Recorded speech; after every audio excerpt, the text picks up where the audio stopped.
मोर्चा के अध्यक्ष, पूर्व में अध्यक्ष रहे, राज्यसभा में मेरे साथी श्री के लक्ष्मण जी, भारत सरकार में मंत्री, पूर्व में अध्यक्ष रहे सम्मान्य जी किशन रेड्डी जी, हमारे इस क्लस्टर के इंचार्ज और भारत सरकार में मंत्री महेंद्र नाथ पांडे जी, हमारे सह प्रभारी अरविंद मेनन जी, सुधाकर राव जी, हमारे राष्ट्रीय उपाध्यक्षा बहन DK अरुणा जी,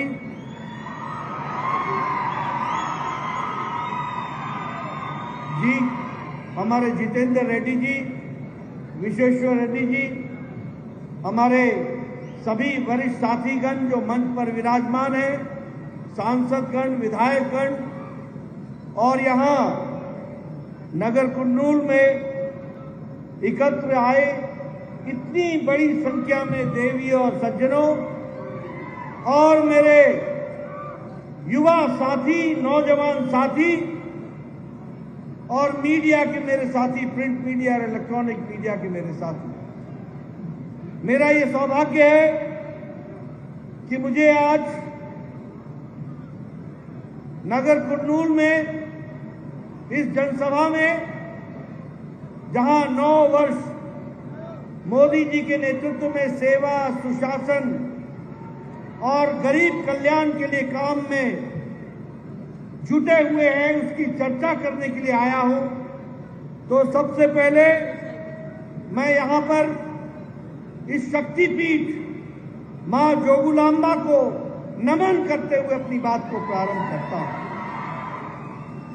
मित्रों, यहां उमा महेश्वरम स्वामी मंदिर, उसे भी नमन करते हुए और पवित्र कृष्णा नदी को भी याद करते हुए अपनी बात को प्रारंभ करता हूं। मित्रों, मैं बैठा बैठा याद कर रहा था कि किस अरमान से, कितने अरमानों को लेकर हम सब लोगों ने तेलंगाना का निर्माण किया था। यहां मंच पर बैठे हुए मेरे बहुत से ऐसे साथी हैं जिन्होंने तेलंगाना के लिए आंदोलन में अपना सर्वस्व लगा दिया और तेलंगाना को राज्य के रूप में स्थापित करने में कोई कसर नहीं छोड़ी। मैं उन तमाम लोगों को जिन्होंने तेलंगाना के लिए अपने आप को आहूत किया, उनको मैं नमन करता हूं और उनको मैं नमन करते हुए अपनी बात को प्रारंभ करता हूं। मित्रों, लेकिन मुझे आज दुख है, मुझे दुख इस बात का है कि तेलंगाना पीछे रह गया और एक परिवार तेलंगाना का शोषण करके आगे बढ़ने का प्रयास किया। ये सबसे बड़ी दुर्भाग्य की बात है। और जब मैं एक परिवार बोलता हूं तो ये KCR का परिवार, खुद KCR, उनका बेटा, उनकी बेटी, आने वाले समय में उनके वंश से पैदा होने वाली संतान, यही भारत राज्य समिति बन गई है। बाकी तेलंगाना को पीछे ढकेल दिया। इस बात का मुझे दुख है। मुझे इस बात का भी दुख है कि तेलंगाना के हुनर को, तेलंगाना के टैलेंट को, तेलंगाना के ऊर्जा को, तेलंगाना के सामर्थ्य को उन्होंने नकारते हुए अपने परिवार को बढ़ाने का काम किया। यह हम सब लोग जानते हैं। मुझे इस बात की खुशी है कि जहां तेलंगाना को KCR ने बर्बाद करने में कोई कसर नहीं छोड़ी, वहां मुझे एक बात का संतोष मिलता है कि मोदी जी के नेतृत्व में देश आगे बढ़ा और तेलंगाना के विकास में भी अपनी तरफ से कोई कसर नहीं छोड़ी, कोई कसर नहीं छोड़ी। ये मैं बोलूंगा।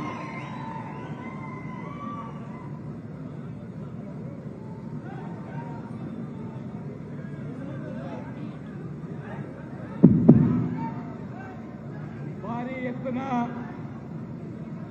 కొనసాగుతున్నటువంటి అశేష ప్రజానీకము బహిరంగ సభకు వేదిక మీద ఉన్న పెద్దలు, విచ్చేసినటువంటి పాత్రికేయులు, నాగర్ కర్నూలు ప్రజానీకానికి, ముఖ్యంగా ఈ జోగులాంబ శక్తిపీఠము అమ్మవారు మరి వారికి నమస్కరిస్తూ, ఉమామహేశ్వర స్వామి కూడా నేను మనస్పూర్వకంగా నమస్కరిస్తూ, ఈ పవిత్రమైన కృష్ణా నది ఈ ప్రాంతంలో ఏ రకంగా ఈరోజు ఆ పవిత్రత ఉన్నదో, మరి అందరూ ఇంత పెద్ద సంఖ్యలో వేదిక మీద ఉన్నవాళ్ళు మీరందరూ కలిసి చేసిన పోరాట ఫలితము తెలంగాణ రాష్ట్రం ఏర్పాటు. అనేక మంది త్యాగాలు, బలిదానాల వల్ల ఏర్పడినటువంటి ఈ రాష్ట్రము మరి ముఖ్యంగా అమరవీర కుటుంబాలకు నేను మనస్పూర్వకంగా వారికి ఆదరపూర్వకంగా వారి త్యాగాలకు ఈరోజు శిరస్సు వంచి నమస్కరిస్తూ, ముఖ్యంగా ఈ సాధించుకున్న తెలంగాణనేమో వెనుకబడిపోతూ ఉన్నది. కానీ తెలంగాణ పేరు మీద ఒక కుటుంబం మాత్రమే బాగుపడుతూ ఉన్నది, అది ఒక కేసీఆర్ కుటుంబం మాత్రమే.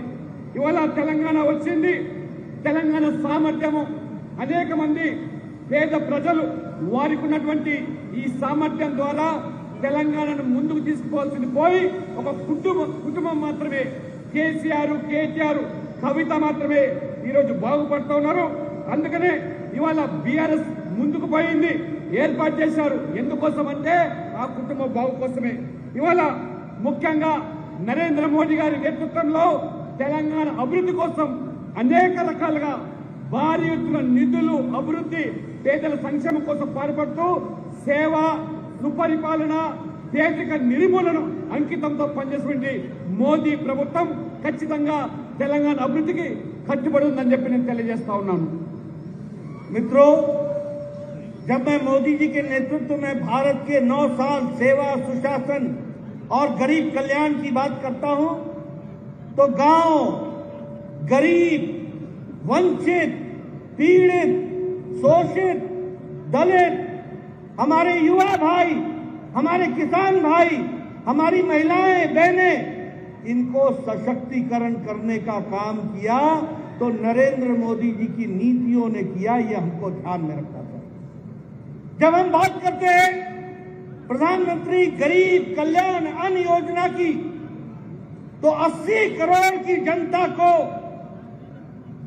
5 किलो गेहूं या 5 किलो चावल, 1 किलो दाल और 1 किलो नमक देने का काम किसी और ने नहीं किया, नरेंद्र मोदी ने 80 करोड़ की जनता को दिया।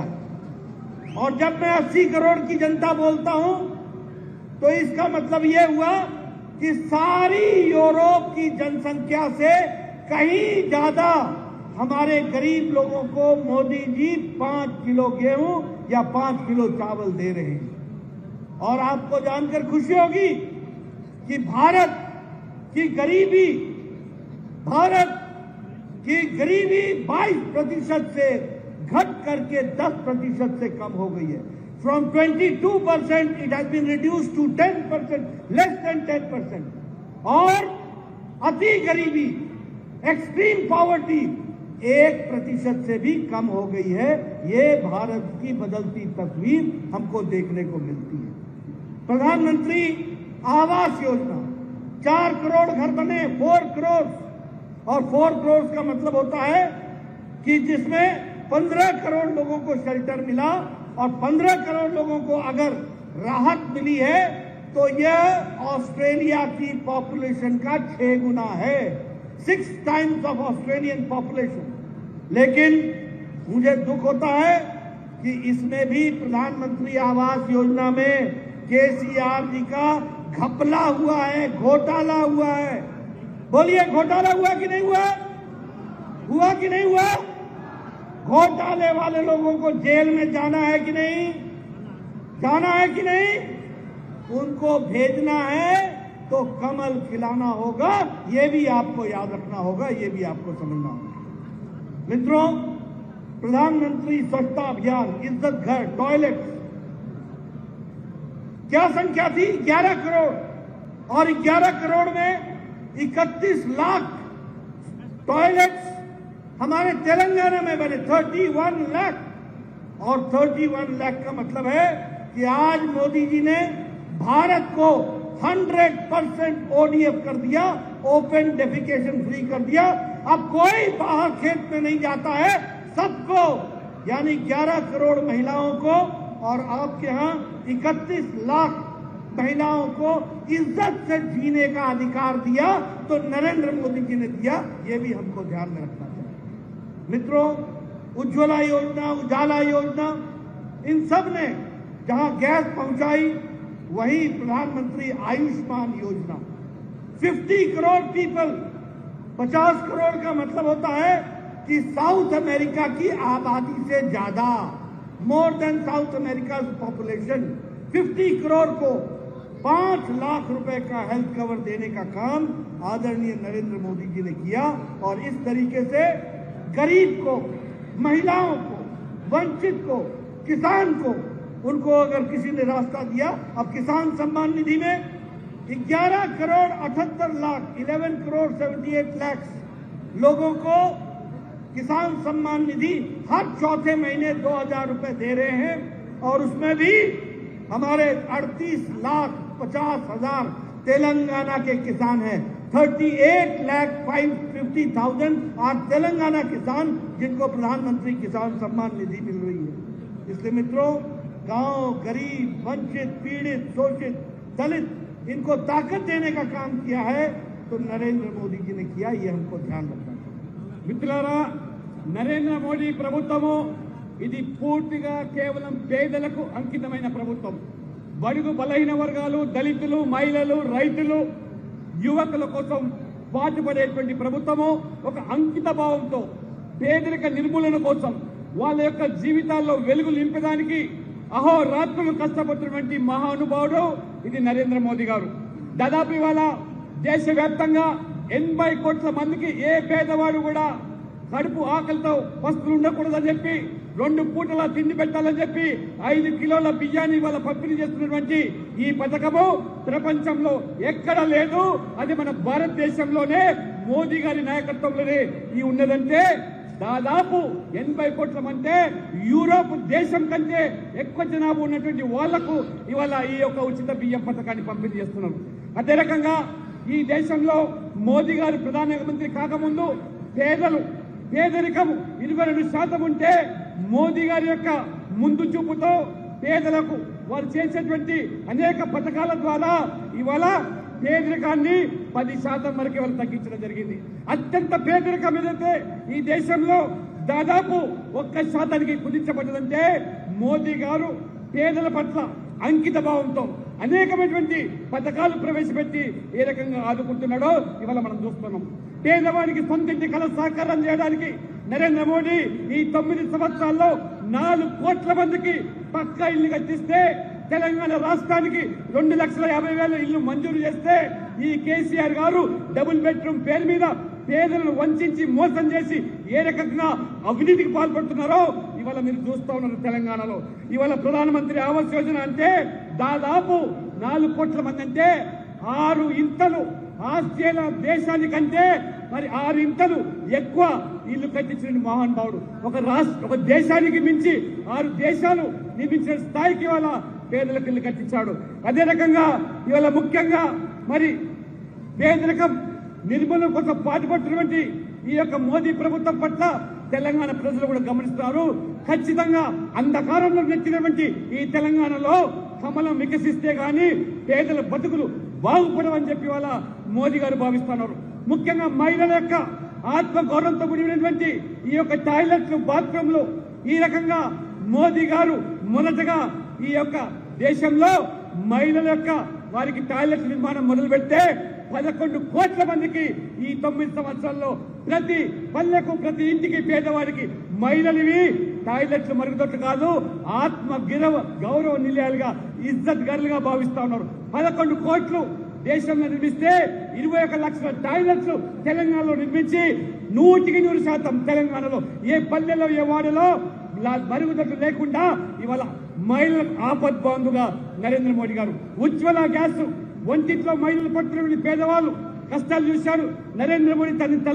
తల్లి వంటింట్లో పడ్డ కష్టాలు చూసి ఏ తల్లి చెల్లి నీళ్ళలో కళ్ళలో నీళ్లు రాకూడదని చెప్పి ఉజ్వల గ్యాస్ ప్రవేశపెడితే ఇవాళ దాదాపు 9 కోట్లపై చిలుకు మొత్తం దేశవ్యాప్తంగా ఉజ్వల గ్యాస్ కింద. ఆయుష్మాన్ ఇవాళ ఏదైతే పథకం ఉందో వైద్యం 5 లక్షల ప్రతి కుటుంబానికి ఉచితంగా వైద్యాన్ని ప్రవేశపెడితే ఇవాళ ప్రపంచంలో అంత పెద్ద ఆరోగ్య పథకం బీమా పథకం ఎక్కడ లేదు. దాదాపు 50 కోట్ల మందికి అంటే సౌత్ అమెరికాకు మించి ఇవాళ అటువంటి ఆరోగ్య వైద్య పథకాన్ని మోదీ గారు ఇచ్చారంటే పేదల పట్ల వారికి ఉన్నటువంటి అంకితభావం. రైతులకు పెట్టుబడి సాయం కింద కిసాన్ సమ్మాన్ నిధి కింద సంవత్సరానికి 6,000 2,000 రూపాయలు విడతలుగా ఆ రకంగా ఇస్తా ఉంటే నేరుగా ఇవాళ ఈ రైతుల ఖాతాలో జరుగుతుంది. దళారీ వ్యవస్థ లేదు, రూపాయి కోత లేకుండా, అవినీతికి తావు లేకుండా మోదీ గారు ఏ రకంగా 11,78,00,000 మందికి దేశవ్యాప్తంగా ఇస్తా ఉంటే తెలంగాణలో 48 లక్షల రైతులకు నేరుగా వాళ్ళ బ్యాంకు ఖాతాలో చేరుతుంది. ఇది మోదీ గారి ప్రభుత్వం. పారదర్శకతో అవినీతి రహితంతో పనిచేసే ప్రభుత్వం అది మోదీ గారి ప్రభుత్వం. ఇది मित्रों, जब मैं प्रधानमंत्री मोदी जी की बात कर रहा हूं तो आप ये भी ध्यान रखिए कि आज कोरोना के बाद और यूक्रेन की लड़ाई के बाद दुनिया में आर्थिक मंदी आई, लेकिन अकेला भारत मोदी जी के नेतृत्व में आर्थिक रूप से ब्राइट स्पॉट की तरह चमक रहा है और आगे बढ़ रहा है. इसको हमको समझना चाहिए. अभी मॉर्गन स्टैनली की रिपोर्ट ने ये कहा कि इंडिया की इकोनॉमी, भारत की अर्थव्यवस्था बहुत मजबूती पर खड़ी है, इन्फ्लेशन पर काबू है, खाद्य सामग्री की महंगाइयों पर काबू है और इसके साथ साथ विकास दर में 8.2% के रूप में आगे बढ़ रहा है. आज भारत 10वीं नंबर की अर्थव्यवस्था से छलांग लगा करके 5वीं नंबर की अर्थव्यवस्था बन गई है. $84.8 billion US dollar foreign direct benefit के तर्ज पर यहां पर खर्च हो रहे हैं एक साल के अंदर. आज हमारा इलेक्ट्रॉनिक में मैन्युफैक्चरिंग 500% बढ़ गई, 500 टाइम्स बढ़ चुकी है. मोबाइल जो हम 2014 में 92%, 92% वी यूज टू इम्पोर्ट, हम उसको बाहर से लाते थे, विशेष करके चाइना से लाते थे. आज आपके हाथ में जो मोबाइल है वो 97%, 97% इंडिया में बन रहा है और अब एप्पल का मोबाइल भी इंडिया में बन रहा है. आज जापान को पछाड़कर ऑटोमोबाइल इंडस्ट्री में हम दुनिया में 3रे नंबर पर खड़े हो गए. आज हम टॉय के एक्सपोर्ट में हमने तिगुना ही अपना एक्सपोर्ट बढ़ाया है. तो आप देखेंगे आर्थिक दृष्टि से आज भारत बढ़ता जा रहा है. एक समय में इंफ्रास्ट्रक्चर में 18 लाख करोड़ रुपए खर्च हुए. भारत में 18 लाख करोड़ रुपए खर्च हुए. इस साल 10 लाख करोड़ रुपए एक साल के अंदर खर्च हो रहा है. नेशनल हाईवे जो दिन में 12 किलोमीटर बनते थे आज 39 किलोमीटर बन रहे हैं. और उसी तरीके से प्रधानमंत्री ग्राम सड़क योजना 3,28,000 किलोमीटर की सड़क बनी है और जिसमें 2,396 किलोमीटर की सड़क आपके तेलंगाना में गांव को जोड़ने के लिए बनी है. विकास की दृष्टि से देखा जाए तो हमारे प्रधानमंत्री जी ने विदेश में भी दुनिया में भारत को स्थापित करने में कोई कसर नहीं छोड़ी है. आज दुनिया में कोई ऑस्ट्रेलिया का प्रधानमंत्री कहते हैं Modi you are the boss, कोई कहते हैं यू आर दी हीरो, कोई कहते हैं you are the global leader, कोई कहते हैं you are reformer in chief. और पहले भारत दुनिया में जब अमेरिका जाता था, भारत जब अमेरिका जाते थे तो चर्चा क्या होती थी? टेररिज्म, पाकिस्तान, कश्मीर, अभी प्रधानमंत्री मोदी जी गए थे, किसी ने चर्चा पाकिस्तान की नहीं की, विकास की, डेवलपमेंट की और विकास को आगे बढ़ाया। ये बदलता भारत है। लेकिन जब हम कहते हैं कि Modi you are the boss, Modi you are the hero, Modi you are the global leader, Modi you are the reformer in chief, तो हमारे कांग्रेस भाइयों के पेट में मरोड़ होता है, मरोड़ मरोड़। क्या शब्द इस्तेमाल करते हैं? मोदी तुम नीच हो, मोदी तुम सांप हो, मोदी तुम बिच्छू हो, मोदी तुम अनपढ़ हो, मोदी तुम चाय वाला हो। लेकिन भारत की 140 करोड़ की जनता मोदी के साथ खड़ी हो जाती है और उनको जवाब देती है। ये हमको देखना चाहिए।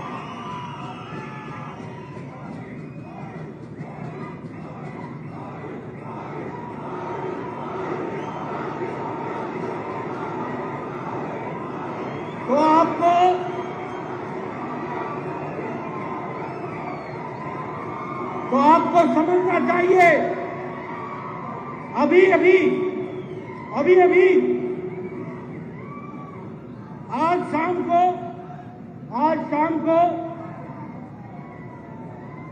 शाम को प्रधानमंत्री मोदी जी अमेरिका की यात्रा और इजिप्ट की यात्रा से लौटेंगे। आज ही उनको इजिप्ट का सर्वोच्च सम्मान के साथ उनका स्वागत हुआ है इजिप्ट में, और वह भारत के पहले प्रधानमंत्री हैं जिनको इतने सारे देशों ने सम्मान दिया है। ये आज आकर के सिद्ध करेंगे।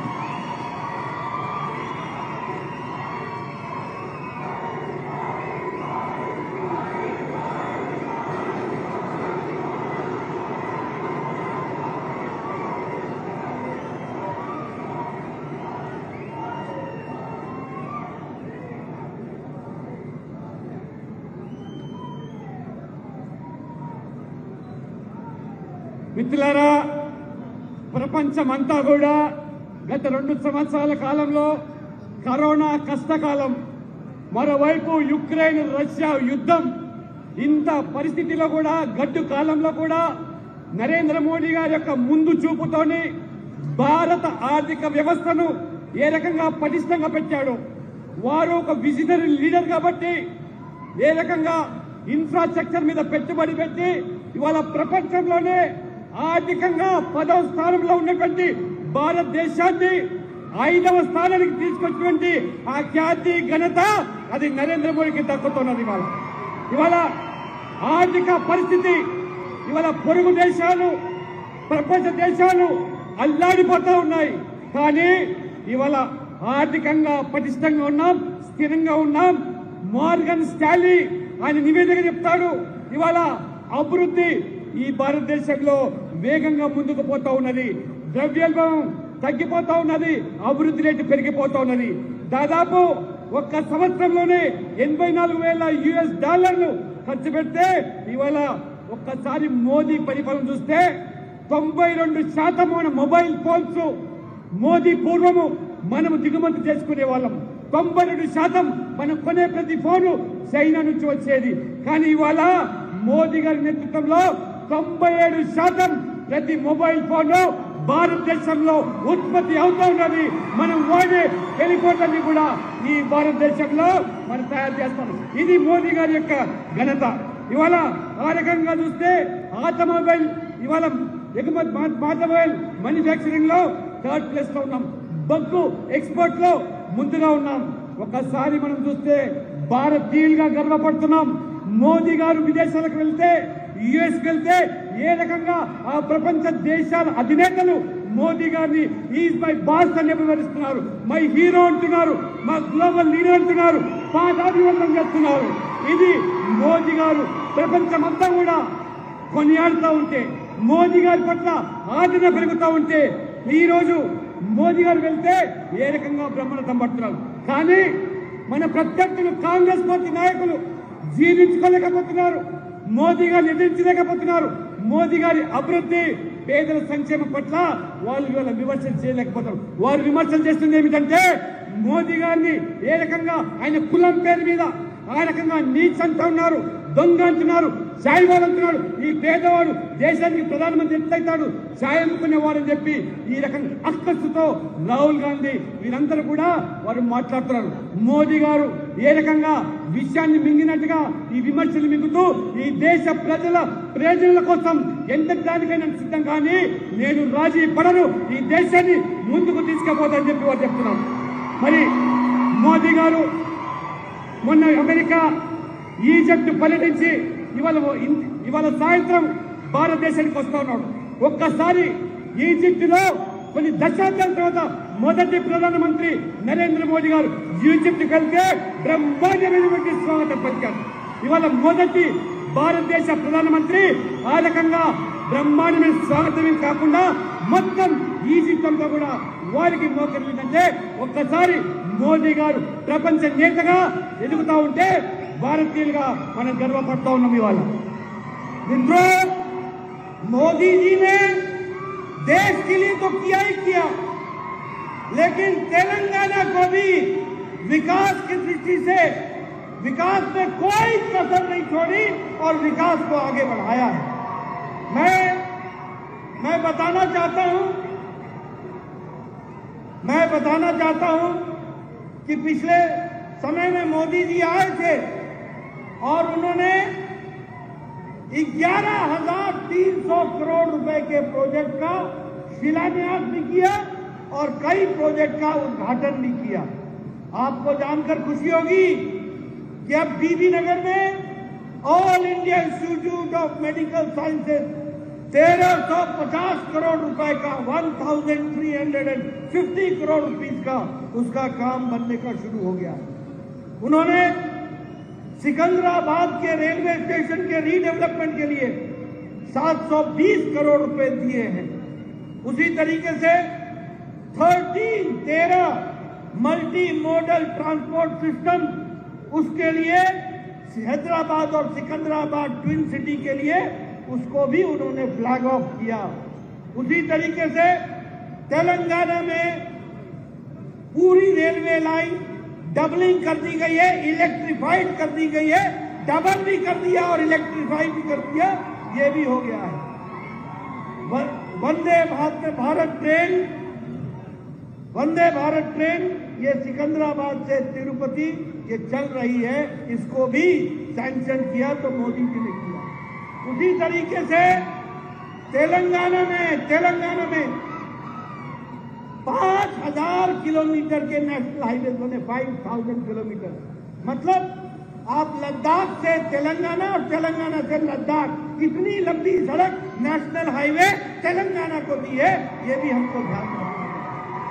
उसी तरीके से हमारे अमरपेट में 1,186 करोड़ रुपए के लागत से एलिवेटेड रोड बनने का, फ्लाईओवर बनने का काम शुरू हुआ है। मित्रों, अगर कहा जाए तो तेलंगाना के लिए 1,110 हमारे करोड़ रुपए सिर्फ रेलवे का एलोकेशन इस बार है। और सबसे खुशी की बात है कि आंध्र प्रदेश और तेलंगाना में यूनेस्को का रमप्पा मंदिर को उसका सैंक्शन मिल गया है। रमप्पा मंदिर वह भी यूनेस्को में जुड़ गया है, ये भी हमको मालूम है। उसी तरीके से Hyderabad Nagpur industrial corridor, Hyderabad Warangal industrial corridor, उसी तरीके से मेगा टेक्सटाइल पार्क, ये सब काम तेलंगाना में आदरणीय प्रधानमंत्री मोदी जी ने करके दिया है। यह मैं आपको बताना चाहता हूं। विकास की एक नई कहानी लिखी है, विकास को आगे बढ़ाया है। जहां देखो rail, highway, elevated road, metro, सब जगह पर विकास के काम चले हैं। ये बात जान करके हम सबको खुशी भी होती है और 9 साल सेवा, सुशासन और गरीब कल्याण का काम हुआ है। మిత్రులారా, నరేంద్ర మోడీ గారు దేశవ్యాప్తంగా ఏ రకంగా అభివృద్ధి చేస్తా ఉన్నాడో, తెలంగాణ ప్రజల ప్రయోజనాల దృష్ట్యా తెలంగాణ పట్ల కూడా అంతే చిత్తశుద్ధితోని తెలంగాణ బాగుపడాలి, తెలంగాణ భారతదేశంలో అంతర్భాగం అని చెప్పి భావించి మొన్నటికి మొన్న వచ్చి 11,000 కోట్ల రూపాయల ప్రాజెక్టులు వారు ప్రారంభోత్సవం చేశారు. కళ్ళుండి చూడలేని కబోతులు మన బీఆర్ఎస్ నాయకులు. వారు స్వయంగా సికింద్రాబాద్ రైల్వే స్టేషన్ లో అత్యంత ఆధునికమైనటువంటి ఈ యొక్క ప్రపంచ స్థాయిలో ఆ రైల్వే స్టేషన్ అభివృద్ధికి 740 కోట్ల రూపాయలు. ఇవాళ తెలంగాణలో నేషనల్ హైవేస్, రోడ్వేస్, రైల్వేస్ ఈ రకంగా అన్ని రంగాల్లో కూడా అభివృద్ధి చేస్తున్నాడు.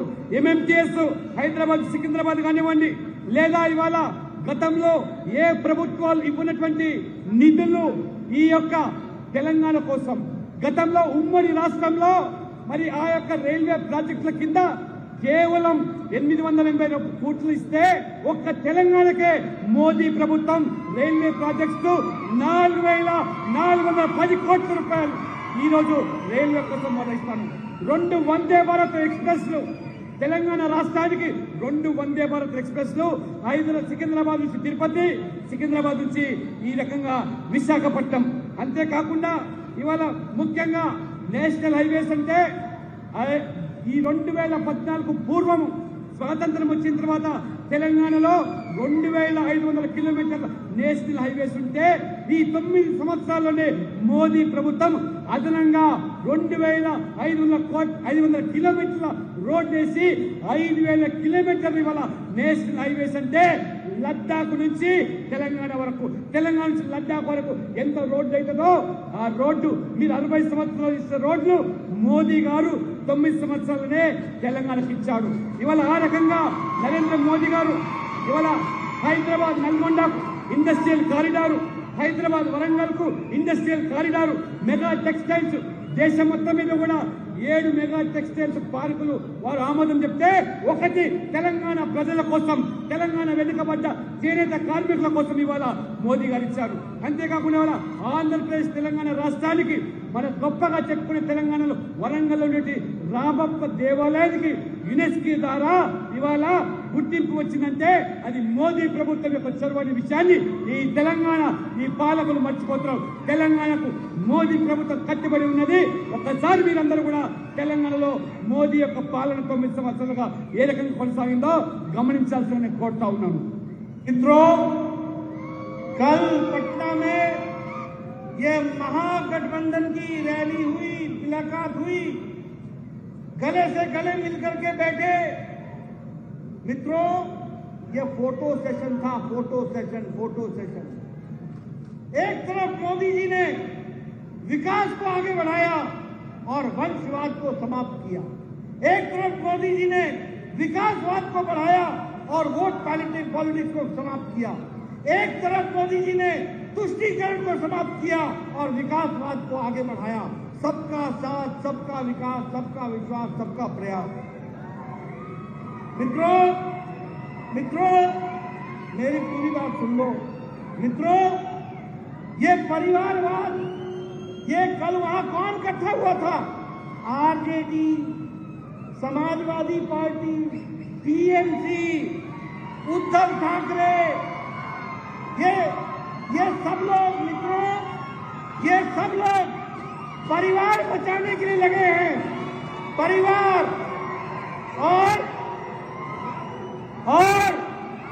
और मोदी जी देश को आगे ले जाने के लिए लगे हैं। इस बात को हमको समझना चाहिए।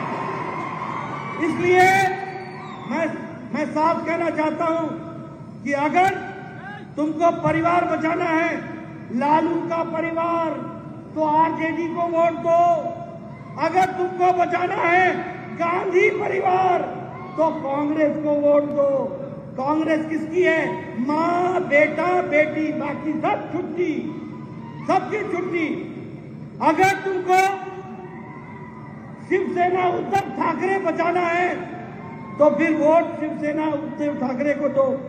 अगर तुमने बिहार के, उत्तर प्रदेश के अखिलेश यादव के परिवार को बचाना है तो समाजवादी पार्टी को वोट दो। और अगर ममता बनर्जी के परिवार को बचाना है तो टीएमसी को वोट दो। और अगर तुमने भारत को आगे ले जाना है तो कमल को आगे बढ़ाओ, मोदी जी को आगे बढ़ाओ। इस बात को हमको समझना है। मित्रों, मैं एक बात और बोल देना चाहता हूं। ये जिस तरीके से सारी बातें चल रही हैं, मैं स्पष्ट बताना चाहता हूं कि आज महंगाई सबसे ज्यादा किसी राज्य में है तो वो तेलंगाना में है, ये केसीआर के राज्य में है। मैं ये भी बताना चाहता हूं, तुम टीआरएस से बीआरएस हो जाओ, तुम नाम बदल दो, नाम बदलने से नीति नहीं बदलती, नीयत नहीं बदलती। और इसलिए अगर तुमने केसीआर का परिवार बचाना है, उसके बेटे को बचाना है, उसके बेटी को बचाना है, उसके दामाद को बचाना है, उसके आने वाली संतानों को बचाना है, तो केसीआर को वोट दो। और अगर तुमने तेलंगाना का विकास करना है तो भारतीय जनता पार्टी को आगे लाना होगा। ये हमको समझना है। मित्रों, अंत में मैं एक बात और कहूंगा, ये बीआरएस नहीं है, ये भ्रष्टाचार रक्षासुलभ समिति है। ये भ्रष्टाचार रक्षासुलभ समिति है।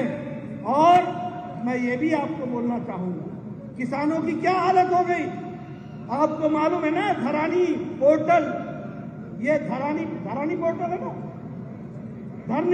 धरनी पोर्टल, ये धरनी पोर्टल किसानों की जमीन को हड़पने का तरीका है और केसीआर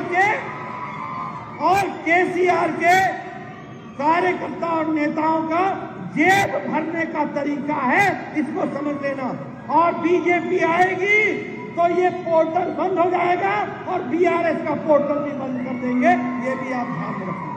मित्रों, यह फार्मा सिटी के नाम पर किसानों की जमीन का नुकसान हो रहा है। Anti farmer, anti people. मैं आज कालेश्वरम की चर्चा नहीं करूंगा, वो तो इनका रेगुलर काम है, हमेशा का काम है। आप बताइए, ऐसी भ्रष्टाचारी सरकार को रहने दोगे क्या? रहने दोगे क्या? रहने दोगे क्या? रहने दोगे? रहने दोगे? मैं चाहूंगा कैमरे वाले जरा फोटो खींचो। रहने दोगे क्या? रहने दोगे क्या? बीजेपी लाओगे ना? बीजेपी लाओगे ना? कमल खिलाओगे ना? कमल खिलाओगे ना? बहुत बहुत धन्यवाद। जय भारत, जय तेलंगाना। మిత్రులారా, మొన్న 4 రోజుల క్రితము బీహార్లో మోదీని వ్యతిరేకించే పార్టీలన్నీ కూడా ఏకమైనాయి. అది కేవలం అదొక ఫోటో సెషన్ మాత్రమే. అవినీతి పార్టీలు, కుటుంబ పార్టీలు, కుల పార్టీలు ఏకమైనాయి మోదీని ఎదిరించడానికి. నిజంగా మీకు కుల పార్టీ కావాలంటే బీహార్లో ఆర్జేడీ గెలిపించండి. అదే రకంగా వంశపరం రాజకీయాలు కావాలంటే మరి కాంగ్రెస్ కు ఓటేయండి. అదే రకంగా ఉత్తరప్రదేశ్ లో అఖిలేష్ యాదవ్ కుల పార్టీ కావాలంటే సమాజ్వాదీకి వేయండి. తెలంగాణలో కుటుంబ పార్టీ కావాలంటే బీఆర్ఎస్ సమర్థించండి. కాబట్టి ఇవాళ